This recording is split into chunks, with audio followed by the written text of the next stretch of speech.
महादेवी मैं भी आपको औषधि देती हूँ।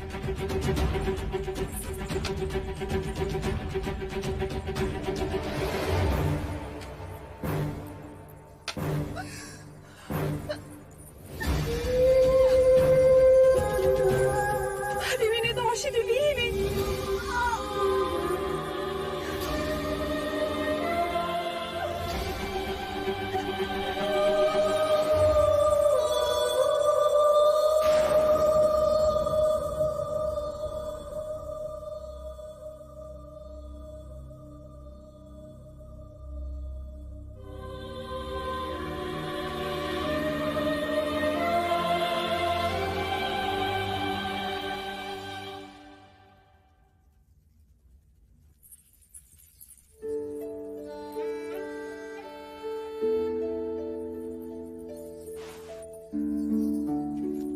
आपके गर्भपात का समाचार सुनकर बहुत पीड़ा पहुंची है मुझे।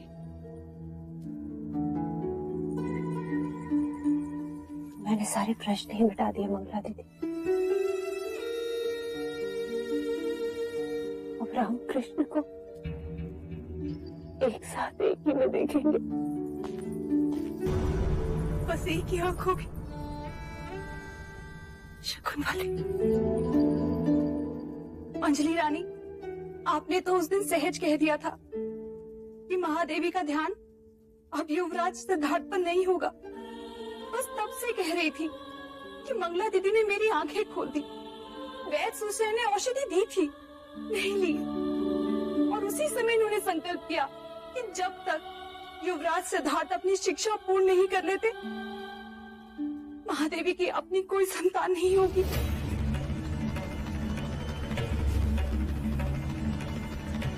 इतना बड़ा त्याग।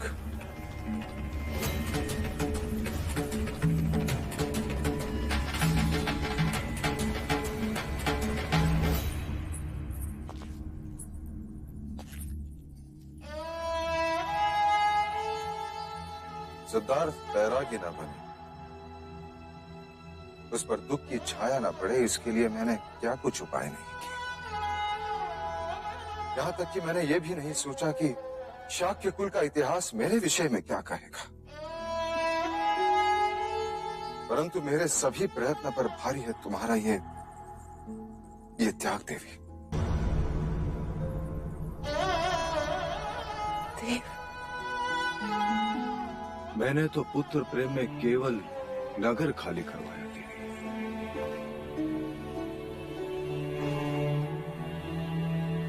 परंतु तुमने युवराज सिद्धार्थ के लिए अपनी कोख खाली कर दी। ये प्रमाणित कर दिया कि संबंध केवल रक्त से नहीं, प्रेम से भी बनते हैं। तुम्हारे जैसे मां का दृष्टांत कदाचित ही आने वाले इतिहास में कोई होगा। तुम्हारी इस भीष्म प्रतिज्ञा पर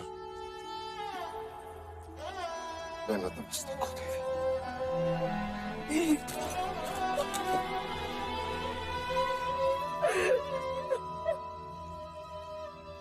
अब युवराज सिद्धार्थ के सम्राट बनने में मुझे कोई संदेह नहीं, कोई संदेह नहीं। कौशिका। जी महाराज। राजा अमितोदन को कहो कि मैं अब भी सभी गुरुजनों को मिलना चाहता हूं। जी।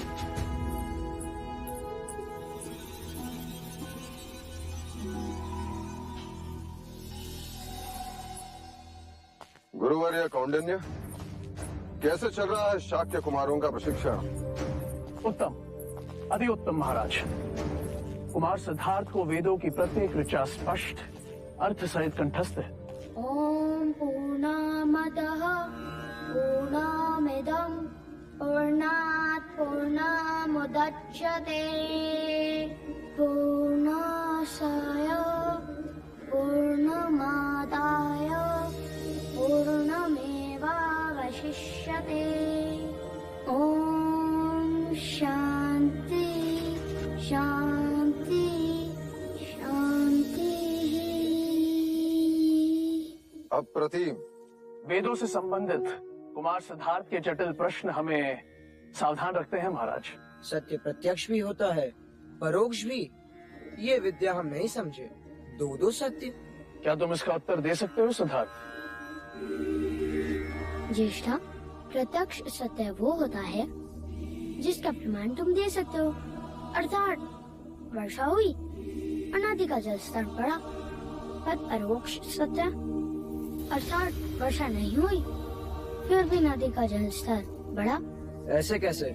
क्योंकि पहाड़ों में वर्षा हुई और पानी नदी में बह गया और नदी का जल स्तर बढ़ गया। जिस सत्य का हम प्रमाण नहीं दे सकते वो परोक्ष सत्य है। महाराज, अश्व सवारी में भी अति निपुण है युवराज।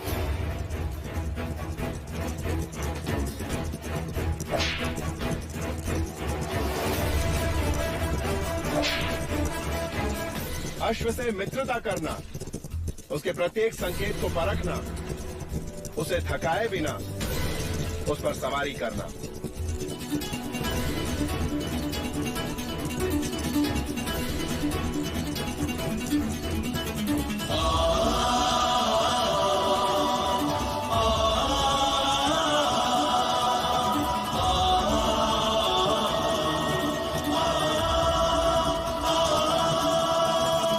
वाक् चातुर्य अद्भुत, संगीत ज्ञान अकल्पनीय, नृत्य की भाव भंगिमाओं की भी जानकारी है और शब्दों से ज्यादा आंखों से बात करते हैं युवराज। और शस्त्र अभ्यास, आयुध विद्या में कितने पारंगत हैं युवराज?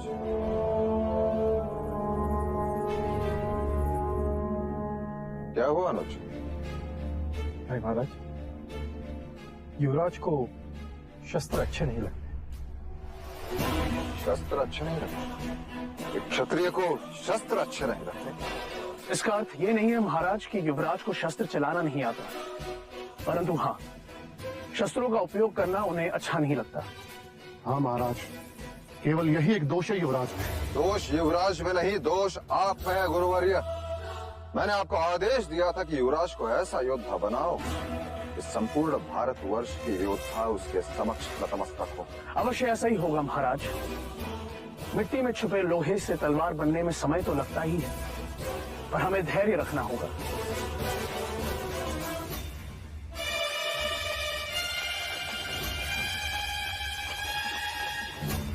ये आग कैसे लगी? गुरुजी, हम कुटिया बना रहे थे, अचानक देवदत्त भैया ने आके उसमें आग लगा दी। हाँ गुरुजी, उस वक्त चलना कुटिया के भीतर था। देवदत्त, देवदत्त, क्या तुमने ये किया? हाँ, क्यों? आपको पाप से बचाने के लिए। कुटिया बनाते समय अछूत चन्ना ने मदद की थी, इस कारण। केवल इस कारण तुमने कुटिया जला दी? हाँ गुरुजी, अछूत के हाथों बनी कुटिया में आपको कैसे रहने देता? देवदत्त, तुम्हारी गुरु भक्ति से मैं बहुत प्रसन्न हूँ। आज से तुम्हें एक अधिकार देता हूँ, मेरा मल मूत्र तुम उठाओगे।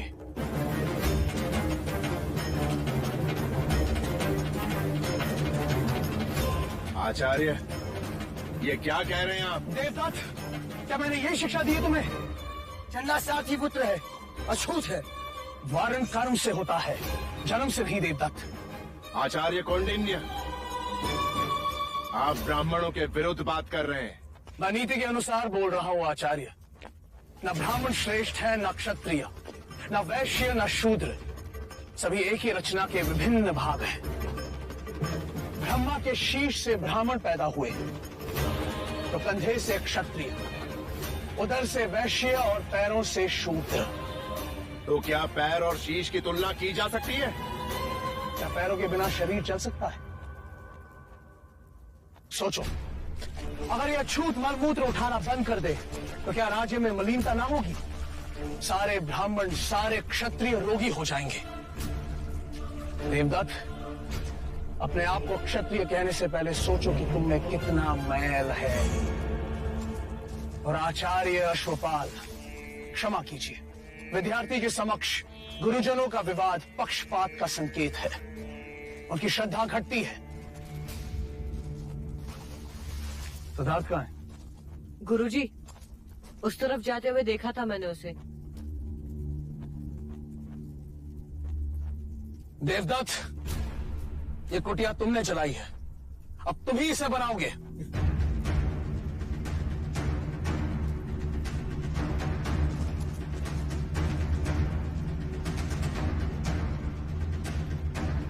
पक्षपात तो अब होगा आचार्य कौंडिन्य। देवदत्त को सिद्धार्थ से कुशल ना बनाया तो मेरा नाम आचार्य अश्वपाल नहीं।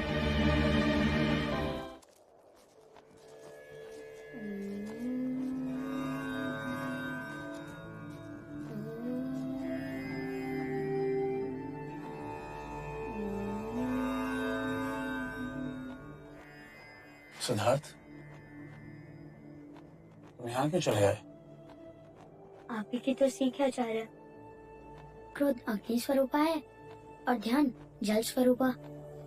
क्रोध नष्ट करता है और ध्यान श्रेष्ठता बढ़ाता है। यदि मैं वहाँ होता तो ज्येष्ठा पर क्रोध कर बैठता, इसलिए यहाँ चला आया। सच कहा तुमने। आज मैं भी तुम्हारे साथ ध्यान में बैठना चाहता हूँ।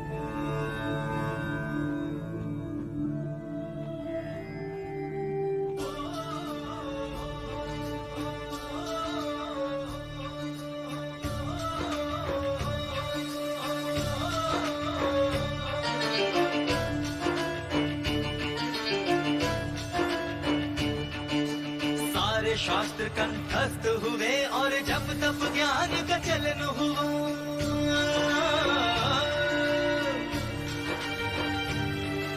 छोटे से बड़े, बड़े से छोटे, बिंदु सिंधु का मिलन हुआ।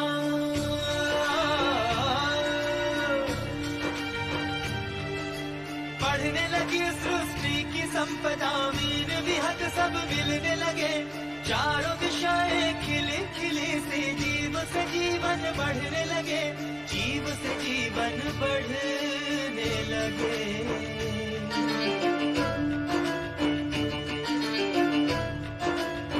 हो गति अश्व की, मति मनुष्य की, युद्ध नीति तलवार प्रहार।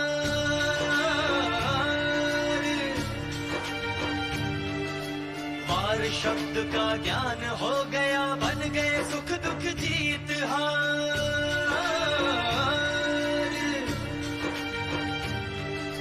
हवन ज्ञान का पूर्ण हुआ, विकसित हुआ ज्ञान भंडार।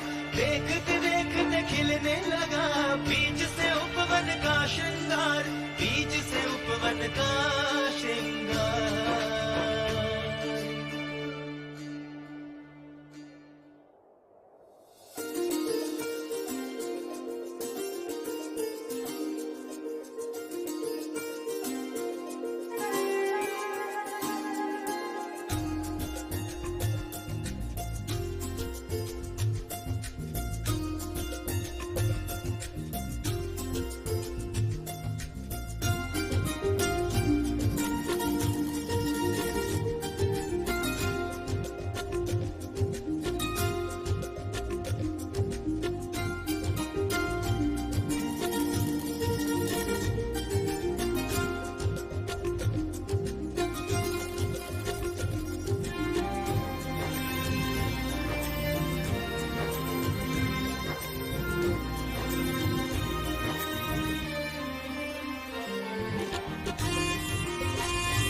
जंगल है, इन्हें बोओगी तो सारा देवता पुष्प से खिल जाएगा।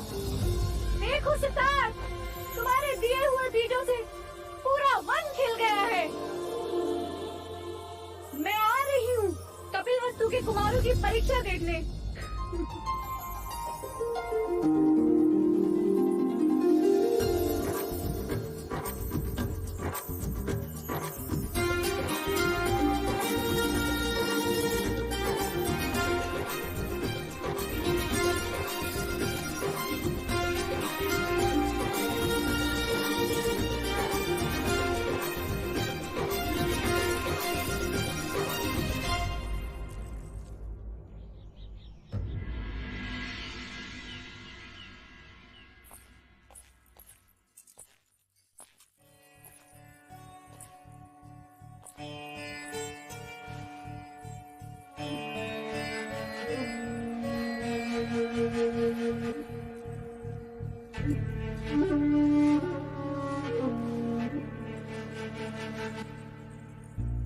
क्या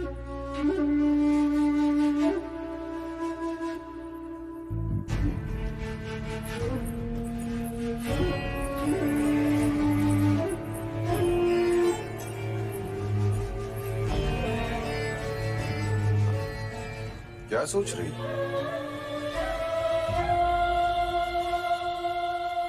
तुम्हारे हाथ कांप रहे हैं? हाँ देव, इस समय मेरा हृदय गगन ढोल से भी अधिक आंदोलित हो रहा है। जिज्ञासा तो सभी को है महादेवी। जिज्ञासा नहीं देव, भय। भय? क्यों? क्योंकि आज सिद्धार्थ के साथ साथ मेरी भी परीक्षा है। केवल तुम्हारी नहीं देवी, मेरी, गुरुजनों की, संपूर्ण शाक्य कुल की परीक्षा है। आज कपिल वस्तु के भविष्य और असित मुनि के वचन दोनों को परखा जाएगा। यदि आज सिद्धार्थ ने अपनी क्षत्रियता का प्रमाण नहीं दिया तो मैं अपने आप को कभी क्षमा नहीं कर पाऊंगी देव। तुम चिंता मत करो महादेवी, जो हवन निष्ठा से किया जाता है उसका फल भी अवश्य मिलता है। तुम केवल इतना सोचो कि हमने एक लोहे के टुकड़े को गुरुकुल भेजा था, अब तलवार देखने जा रही हो। चले।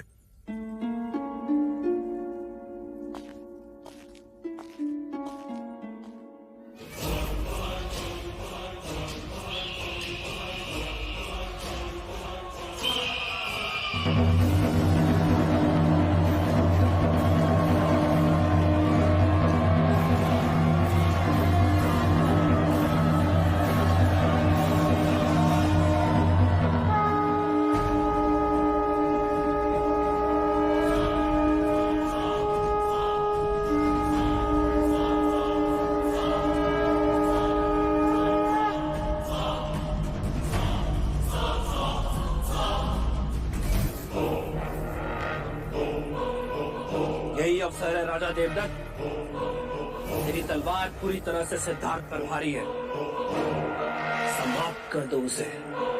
ना रहे बांस, ना बजे बांसुरी,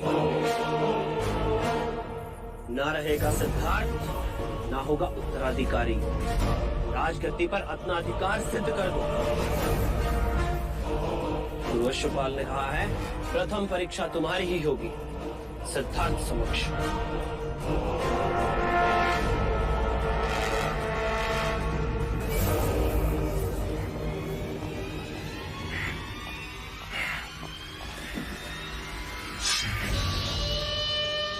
अब तो ये तलवार सिद्धार्थ के रक्त से भीग कर ही शांत होगी।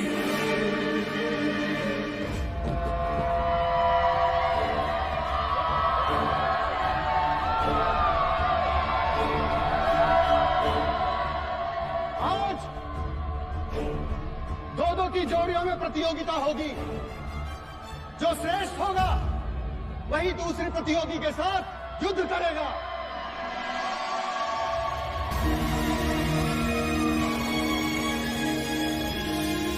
प्रथम चरण की प्रतियोगिता आरंभ की जाए।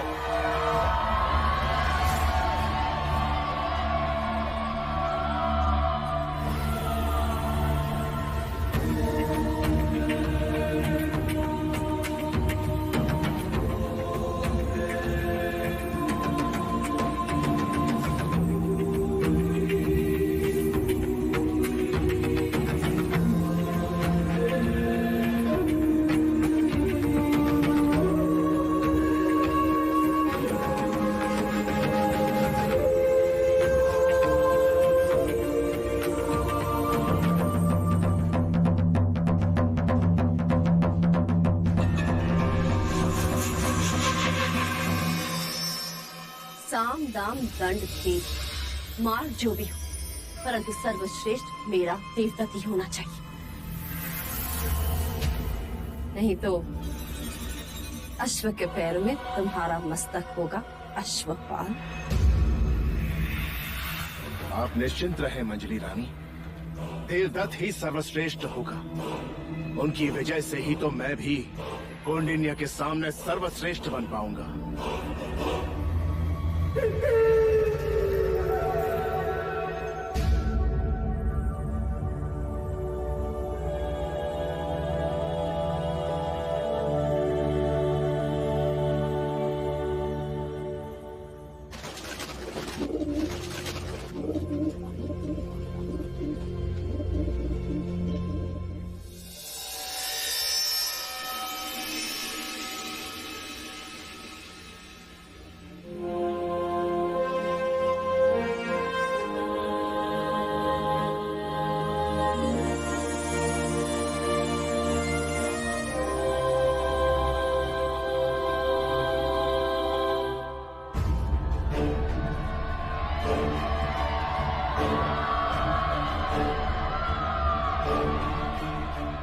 योद्धाओं का पूर्व परिचय देना पक्षपात होगा।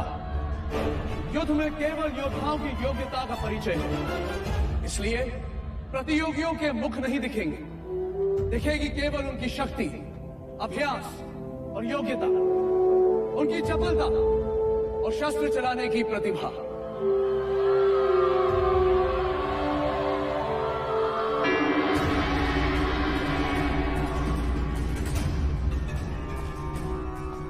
अपने शत्रु को समाप्त करने की तैयारी कर लो देवदत्त। राजगद्दी और तुम्हारे बीच केवल एक तलवार जितनी दूरी है।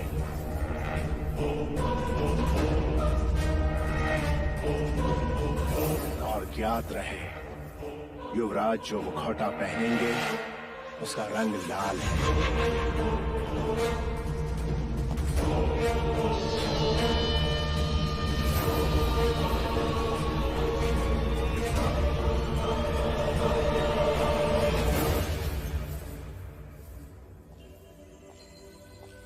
सिद्धार्थ,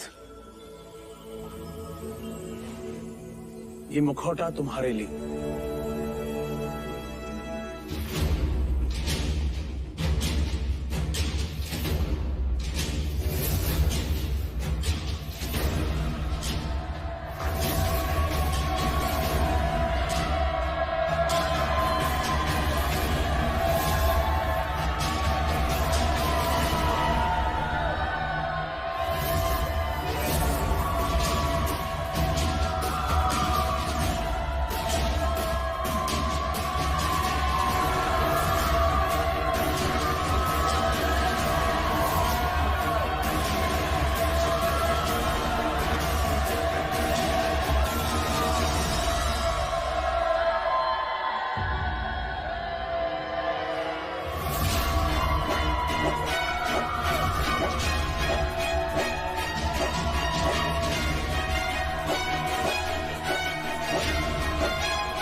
कुमार देवदत्त का हर प्रहार युवराज पर भारी है आचार्य कौंडिन्य।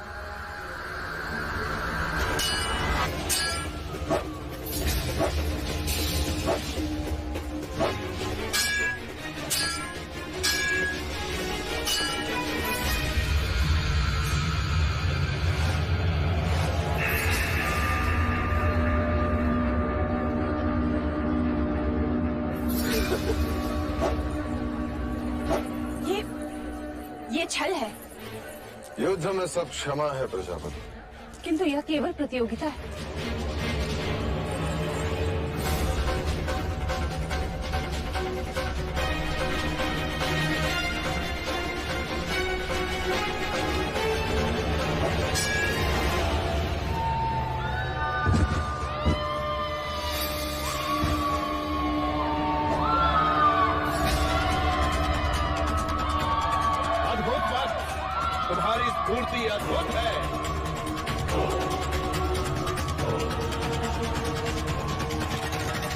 क्या कहना है आचार्य कौंडिन्य देवदत्त के बारे में? निसंदेह अद्भुत प्रदर्शन था।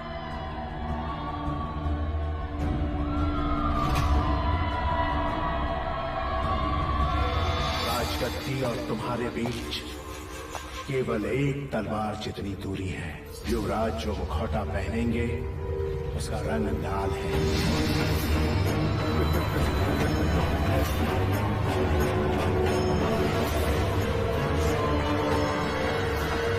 अरे क्या करोगे तब? क्या करो? अपने क्रोध पर अंकुश रखो। जाओ यहाँ से।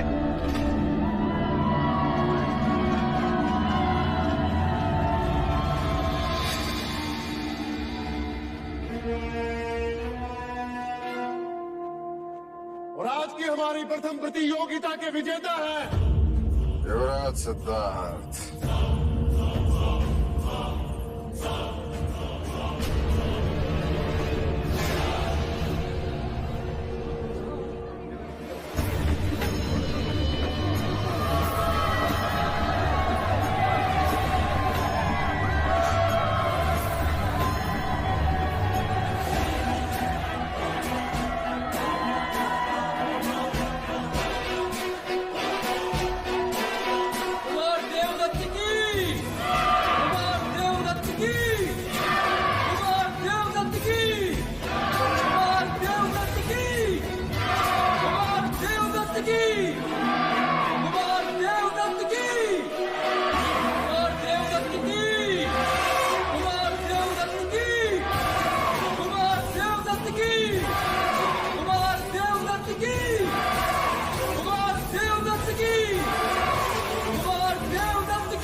युवराज दिखाई नहीं दे रहे।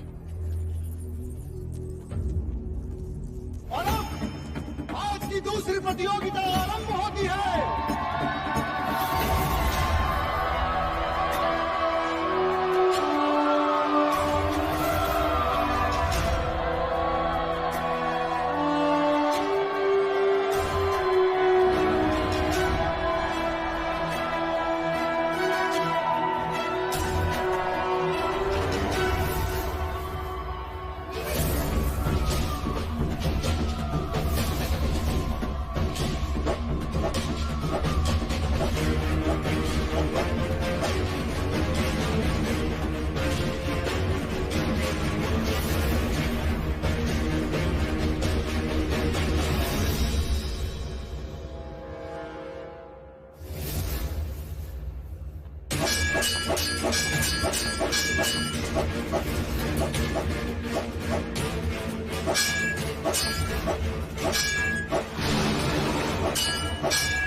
ये प्रहार क्यों नहीं कर रहा? शत्रु को भगाना ये भी युद्ध की एक नीति है राजन।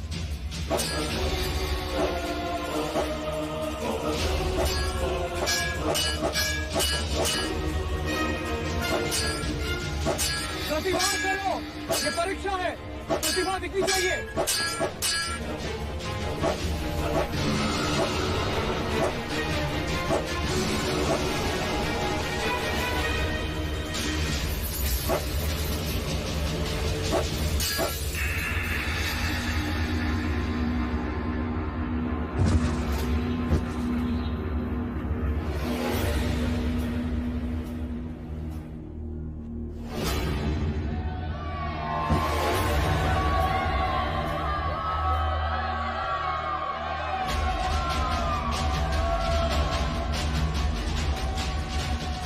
कदाचित महानाम भी जीत गए थे तब। अब कोई अंतर नहीं पड़ता कि किसकी जीत हुई और किसकी हार। सिद्धार्थ की पराजय हुई, यही हमारी सबसे बड़ी विजय है। पता नहीं महाराज को जब ये मालूम होगा तो क्या होगा। सिद्धार्थ। और आज के एक और विजेता है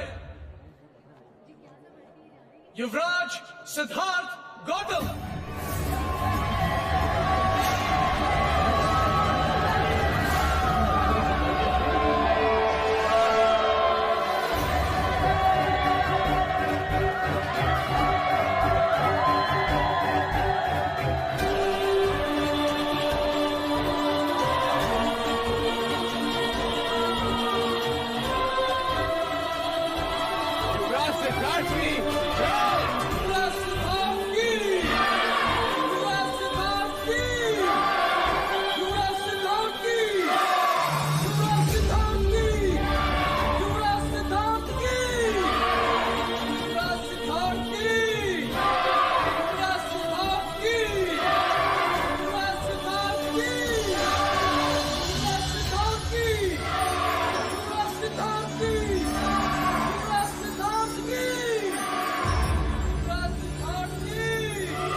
इसका मतलब वो लाल मुखौटे में सिद्धार्थ नहीं था।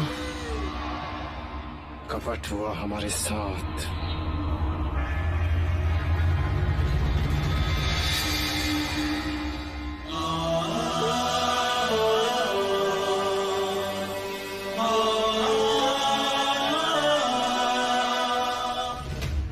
आपने तो कहा था कि लाल मुखौटे में सिद्धार्थ है, तो वो बदल कैसे गया? इसका उत्तर मैं देता हूं आचार्य अश्वपाल। वो मुखौटा लेकर जब मैं युवराज को देने गया, सिद्धार्थ ये मुखौटा तुम्हारे लिए। गुरुदेव, मेरे मुखौटे का बाल तो टूट गया। कोई बात नहीं, तुम सिद्धार्थ का मुखौटा ले लो। जल्दी करो, प्रतियोगिता का समय हो गया। जी गुरुदेव।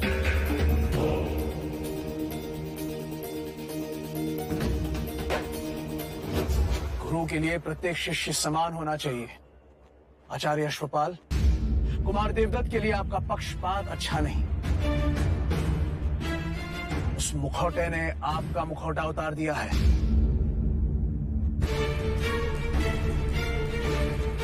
और कुमार देवदत्त, अपने क्रोध पर अंकुश रखो, वरना किसी दिन इस तरह फंस जाओगे कि कोई गुरु तुम्हें बचा नहीं पाएगा।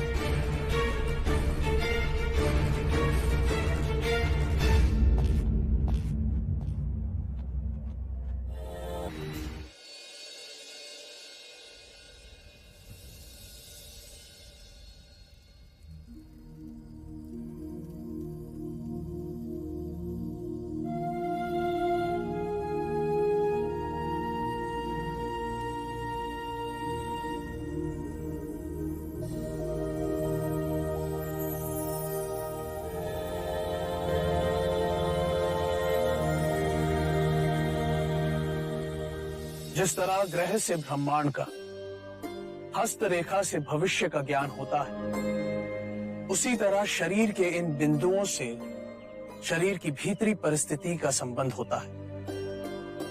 जैसे नाड़ी परीक्षा से चिकित्सक को हृदय की गति का ज्ञान होता है।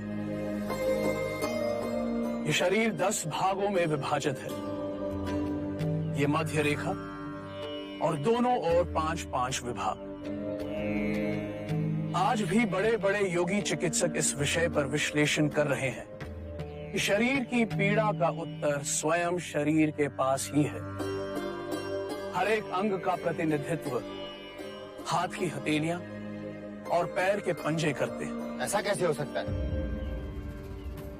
जैसे मस्तिष्क की पीड़ा को दूर करने के लिए आंखों के कोने की दोनों ओर 2 उंगली दूर दबाव देने से पीड़ा में राहत मिलती है।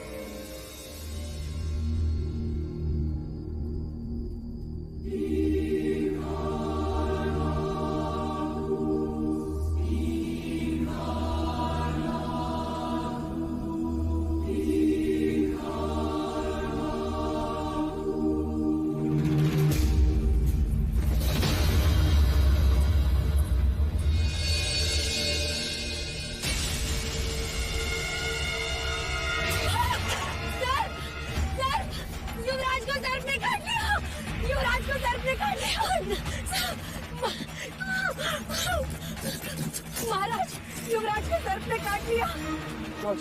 युवराज को भीतर ले चलो और राजवैद्य को तुरंत बुलाओ।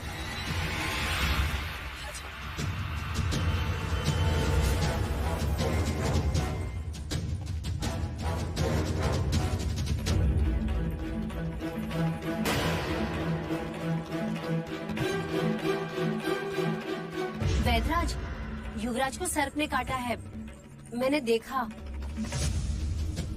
परंतु इनके शरीर पर सर्पदंश का तो कोई निशान नहीं है। तो फिर सर्प देखकर डर गए होंगे युवराज, तभी तो बेइज्जत हो गए। मेरे कहने का अर्थ है बड़े कोमल प्रकृति के हैं हमारे युवराज, है ना? बेसुध होने का कोई कारण नहीं है, कदाचित थकावट होगी।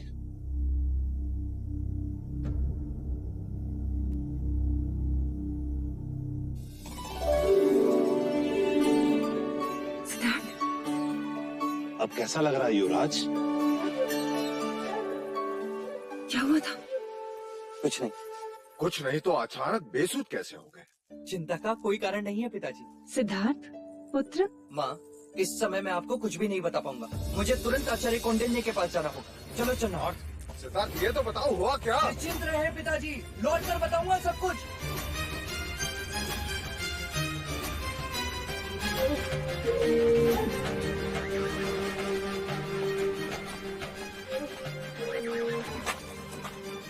गुरुदेव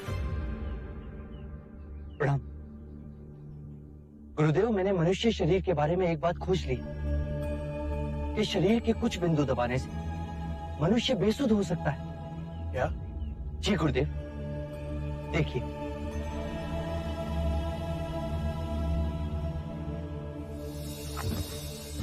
इसे क्या हुआ? चिंता की कोई आवश्यकता नहीं है गुरुदेव, कुछ पल पश्चात इसे सुध आ जाएगी। कैसे कह सकते हो? प्रथम प्रयोग मैंने स्वयं पर किया गुरुदेव। कल रात में बेसुध था। अब हमें युद्ध में शत्रुओं को मारने की आवश्यकता नहीं पड़ेगी। शरीर के बिंदु दबाने से वो बेसुध हो जाएंगे और अनिवार्य हुआ तो हम उन्हें बंदी बनाकर युद्ध जीत सकते हैं। तुम सच में करुणा मूर्ति हो सिद्धार्थ, जो युद्ध में भी अहिंसा को ढूंढ रहे।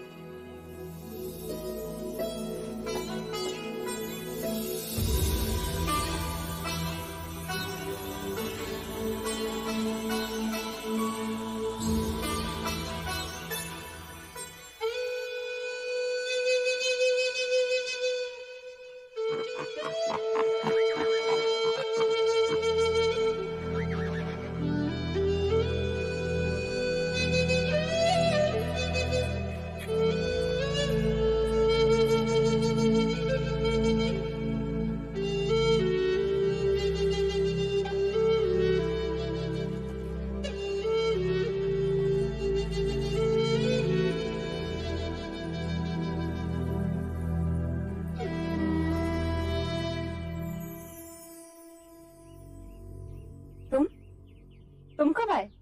जब आप बांसुरी वादन में लीन थी। माँ, मैंने बहुत बार देखा है, जब भी आप आनंदित होती हैं या निराश होती हैं या जब स्वयं को अकेला पाती हैं, तो आप इस पेड़ के नीचे आके बैठ जाती हैं। आप क्यों बैठती हैं माँ? इस पेड़ में ऐसा क्या है? ये माया है, मेरी बड़ी बहन। इस पेड़ का नाम मैंने माया रखा है। इस पेड़ के साथ मेरी बहन जुड़ी है। ये परिवार का एक सदस्य है, बड़ों की तरह हमें छाया प्रदान करता है। ये जीवन भी देता है, पक्षियों के सुर में संगीत सुनाता है, मानो हमारा ख्याल रख रहा हो। जगमग है जिससे जग सारा, सत्य कथा पुरुषार्थ कथा।